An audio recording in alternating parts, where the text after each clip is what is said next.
CM Revanth Reddy, speaker ఒకేలా వ్యవహరిస్తున్నారన్నారు MLA Palla Rajeshwar Reddy. ప్రధాన ప్రతిపక్ష బీఆర్ఎస్ పార్టీకి తగినంత సమయం ఇవ్వడం లేదన్నారు. మూసీ సుందరీకరణపై తమకు మాట్లాడే అవకాశం ఇవ్వకుండా ముగించారన్నారు.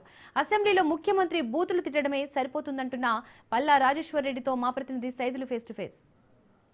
బీఆర్ఎస్ పార్టీ వాకౌట్ చేసింది. మనతో మాట్లాడేందుకు ఎమ్మెల్యే పల్లా రాజేశ్వర రెడ్డి గారు ఉన్నారు. సార్ చెప్పండి, వాకౌట్ చేశారు, దానికి గల కారణం ఏంటి? రేపు ఏం చేయబోతున్నారు? పవర్ పాయింట్ ప్రెజెంటేషన్ కూడా రాష్ట్ర ప్రభుత్వం ఇచ్చేందుకు సిద్ధంగా ఉందంటున్నారు. రేపు అటెండ్ అవుతున్నారా లేదా ఏం చేయబోతున్నారు? అసెంబ్లీలో ఒక ప్రశ్న వస్తే ప్రతిరోజు 10 ప్రశ్నలు ఉంటాయి. ఒక్కొక్క ప్రశ్న 6 నిమిషాలు ఉంటుంది. ఒకవేళ సమయం సరిపోతే 15 నిమిషాలు 20 నిమిషాల వరకు కూడా మాక్సిమంగా మాట్లాడతారు. ఇవాళ మూసీ రివర్ ప్రాజెక్టు మీద ఒక ప్రశ్న వస్తే 2 గంటల పైన వాళ్ళు మాట్లాడి 1:20 ముఖ్యమంత్రి మాట్లాడి మూసీ కంపునంతా కూడా తన నోటి నిండా మొత్తం చెప్పడం జరిగింది. మూసీ ప్రక్షాళన తర్వాత కానీ ముఖ్యమంత్రి నోటి ప్రక్షాళన ముందు చేయాలని చెప్పేసి బీఆర్ఎస్ పార్టీ నిర్ణయించింది. అందుకే కంపు మాట్లాడే ముఖ్యమంత్రికి సమాధానం చెప్తామంటే ఆ సమాధానం చెప్పే అవకాశం ఇవ్వకుండా మేము ఏది మాట్లాడినా కూడా వారికి అవసరమైంది వారి భజన చేసేది మాట్లాడాలని చెప్పేసి స్పీకర్ గారు చెప్తున్నారు. భజన చేయడానికి కావాల్సిన వాళ్ళందరూ కూడా కాంగ్రెస్ పార్టీలో ఉన్నారు. వాళ్ళ కాంట్రాక్టులు కావాలంటే, వాళ్ళ కమిషన్లు కావాలంటే ముఖ్యమంత్రిని ప్రభుత్వాన్ని భజన చేసుకొని వాళ్ళు తెచ్చుకోవచ్చు.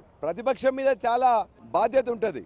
అనేక మంది సమస్యలను లేవనెత్తడం, ప్రభుత్వం దృష్టికి తీసుకురావడం, ప్రభుత్వం మీద ఒత్తిడి చేయడం, ప్రభుత్వం మీద ఏ విధంగా ఆ సమస్యకు సాధించాలని చెప్పి చేయాల్సి ఉంటుంది. అంతేగాని వాళ్ళను పోయి భజన చేయడం కోసం ఇవాళ బీఆర్ఎస్ పార్టీ లేదు, ప్రతిపక్షంగా లేదు. కాబట్టి బరాబరిగా ప్రశ్నిస్తాం, సమస్యల మీద ఖచ్చితంగా గలమెత్తుతాం. ఇవాళ ప్రభుత్వాన్ని కానీ ముఖ్యమంత్రిని కానీ అసంబద్ధంగా అబద్ధాలు మాట్లాడితే ఖచ్చితంగా కడుగుతాం. ప్రజా సమస్యలు పరిష్కరించేందుకు అసెంబ్లీ సమావేశాలు ఏర్పాటు చేశాము. అనేక సమస్యలు పరిష్కారం అయ్యేలా ఉంటాయి. కానీ వాళ్ళ బీఆర్ఎస్ పార్టీ 10 ఏళ్ళ అధికారం ఉంది, తప్పిదాలు బయటపడతాయని వాకౌట్ చేసి వెళ్ళిపోయిందని కూడా మంత్రులు మాట్లాడుతున్నారు. మంత్రులకు మాట్లాడే ఎక్కడిది? ఇవాళ శ్రీధర్ బాబు గారు మాట్లాడుతుంటే నువ్వు మాట్లాడే కూర్చో అని చెప్పేసి మాట్లాడేది కదా. మంత్రులు మాట్లాడే స్వేచ్ఛ ఎక్కడ ఉన్నది?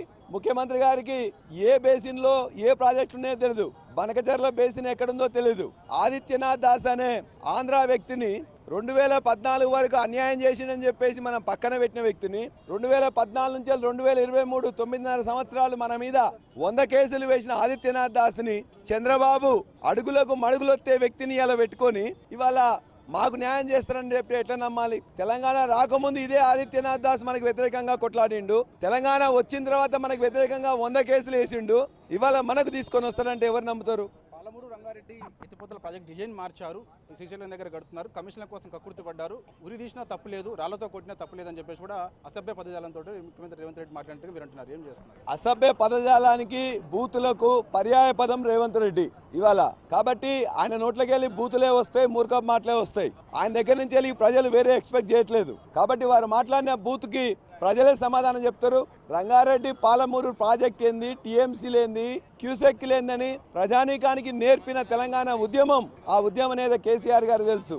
కేసీఆర్ గొంతులో ప్రాణం ఉండగా ఈ యొక్క తెలంగాణకి ఒక చుక్క కూడా నష్టం రానియడు. ఇవాళ వాళ్ళు నష్టం రావాలని చెప్పేసి ఆదిత్యనాథ్ దాస్ ద్వారా చంద్రబాబు నాయుడు యొక్క పాచికలు ఇక్కడ పెట్టాలనుకుంటున్నాడు రేవంత్ రెడ్డి. అది నడవదు.